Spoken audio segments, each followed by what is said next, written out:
Hi ವಿದ್ಯಾರ್ಥಿಗಳೇ, ಎಲ್ಲರೂ ಕೂಡ ನನ್ನ ಚಾನಲ್ಗೆ ಸ್ವಾಗತ ಹೇಳ್ತಾ 5/3/2025 ಸೆಕೆಂಡ್ PUC ರಾಜ್ಯಶಾಸ್ತ್ರಕ್ಕೆ ಸಂಬಂಧಪಟ್ಟಂಥ ಮೋಸ್ಟ್ ಇಂಪಾರ್ಟೆಂಟ್ ಪ್ರಶ್ನೆಗಳು ಈಗ ತಾನೇ ಬಂದಂತಹ ಪ್ರಶ್ನೆಗಳು.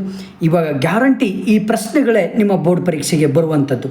ನೆಗ್ಲೆಕ್ಟ್ ಮಾಡದೆ ಕೊನೆವರೆಗೂ ನೋಡಿ, ನಿಮ್ಮ ಫ್ರೆಂಡ್ಸಿಗೆ ಶೇರ್ ಮಾಡಿ. ಓಕೆ, ಬನ್ನಿ ಹಾಗಾದರೆ ನೋಡೋಣ. 10 ಅಂಕದ ಪ್ರಶ್ನೆಗಳು ಇಂಪಾರ್ಟೆಂಟ್. ಇದು ಭಾರತದ ಪಕ್ಷ ಪದ್ಧತಿಯ ಸ್ವರೂಪವನ್ನು ವಿವರಿಸಿರಿ. ಇಟ್ ಈಸ್ ವೆರಿ ಇಂಪಾರ್ಟೆಂಟ್ ಪ್ರಶ್ನೆ. ಈಗಲೇ ನೀವು ಸ್ಟಡಿ ಮಾಡಲಿಕ್ಕೆ ಸ್ಟಾರ್ಟ್ ಮಾಡಿ.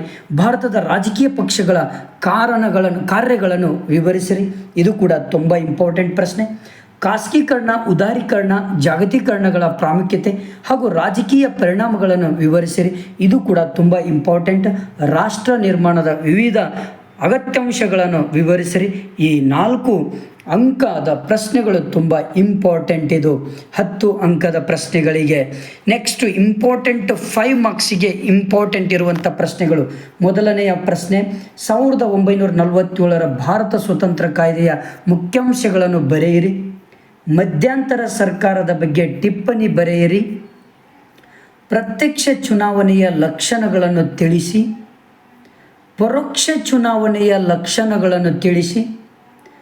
5ನೇ ಪ್ರಶ್ನೆ, ಮತದಾರರ ಗುರುತಿನ ಚೀಟಿಯಿಂದ ಆಗುವ ಅನುಕೂಲಗಳನ್ನು ತಿಳಿಸಿ. ನಾಗರಿಕ ಸೇವಾ ವರ್ಗದ ಲಕ್ಷಣಗಳನ್ನು ಚರ್ಚಿಸಿ. ಜಿಲ್ಲಾಧಿಕಾರಿಗಳ 5 ಕಾರ್ಯಗಳನ್ನು ತಿಳಿಸಿ. 8ನೇ ಪ್ರಶ್ನೆ, ಹಿಂದುಳಿದ ವರ್ಗಗಳ ಚಳುವಳಿಗೆ ಕಾರಣಗಳನ್ನು ತಿಳಿಸಿ. ಹಾಗೆ 9ನೇ ಪ್ರಶ್ನೆ, ರಾಷ್ಟ್ರ ನಿರ್ಮಾಣದ ಅಗತ್ಯ ಅಂಶಗಳ ಕುರಿತು ಬರೆಯಿರಿ. ಇದು 9ನೇ ಪ್ರಶ್ನೆ. 10ನೇ ಪ್ರಶ್ನೆ, ಪ್ರಜಾಪ್ರಭುತ್ವಕ್ಕೆ ಭಯೋತ್ಪಾದನೆ ಹೇಗೆ ಮಾರಕವಾಗಿದೆ ಎಂದು ವಿವರಿಸಿರಿ. ಇದು ಕೂಡ ತುಂಬ ಇಂಪಾರ್ಟೆಂಟ್. ಅಸ್ಮಿತೆ ರಾಜಕಾರಣದ ವಿವಿಧ ಅಂಶಗಳನ್ನು ಚರ್ಚಿಸಿ. ಉದಾರೀಕರಣ, ಖಾಸಗೀಕರಣ, ಜಾಗತೀಕರಣ, ರಾಜಕೀಯ ಪರಿಣಾಮಗಳನ್ನು ತಿಳಿಸಿ. ನೆಕ್ಸ್ಟು ವಿಶ್ವಸಂಸ್ಥೆಯ ರಚನೆ ಕಾರ್ಯಗಳನ್ನು ತಿಳಿಸಿ. ಪಂಚಶೀಲ ತತ್ವವನ್ನು ಕುರಿತು ಬರೆಯಿರಿ. ಭಾರತದ ವಿದೇಶಾಂಗ ನೀತಿಯ ಮೂಲ ತತ್ವಗಳನ್ನು ಸಂಕ್ಷಿಪ್ತವಾಗಿ ವಿವರಿಸಿರಿ. ಇದು ತುಂಬ ಇಂಪಾರ್ಟೆಂಟ್. ಯಾವುದೇ ನೆಗ್ಲೆಕ್ಟ್ ಮಾಡಲಿಕ್ಕೆ ಹೋಗಬೇಡ್ರಿ. ನೆಕ್ಸ್ಟು ಇಷ್ಟು ಇಂಪಾರ್ಟೆಂಟ್ ಪ್ರಶ್ನೆಗಳು ನಿಮಗೆ ನಿಮ್ಮ ಫ್ರೆಂಡ್ಸಿಗೆ ಶೇರ್ ಮಾಡಿ. 10 ಅಂಕದ ಪ್ರಶ್ನೆಗಳು 4 ಬಂದೇ ಬರ್ತದೆ.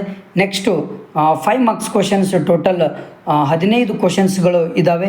ಇವುಗಳಲ್ಲಿ ಮಿನಿಮಮ್ 12 ಕ್ವಶನ್ಸ್, ಒಂದು 7ರಿಂದ 8 ಕ್ವಶನ್ಸ್ ರಿಪೀಟ್ ಆಗ್ತವೆ. Okay, thank you friends. ನಿಮ್ಮ ಫ್ರೆಂಡ್ಸಿಗೆ ಶೇರ್ ಮಾಡಿ. ದಯವಿಟ್ಟು ನೆಗ್ಲೆಕ್ಟ್ ಮಾಡಲಿಕ್ಕೆ ಹೋಗಬೇಡ್ರಿ. Okay, thank you.